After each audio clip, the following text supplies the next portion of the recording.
لها وصوته يدوي في أرجاء الوطن ليصل عنان السماء.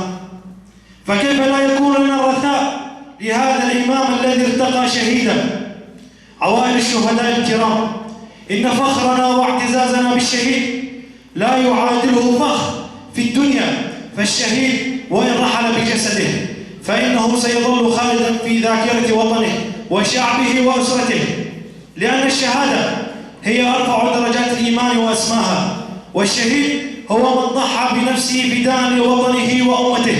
أيامنا مع كل يوم نصر نتذكره، ومع كل فرحة نحييها على ظهر هذه الأرض الشامخة ندعو لهم. هم الشهداء الذي تعجز الكلمات عن تفهيم حقهم، وإلا أن تصف عظيم ما تركوه من أثر على ثرى وطننا وفي نفسيتنا وأرواحنا.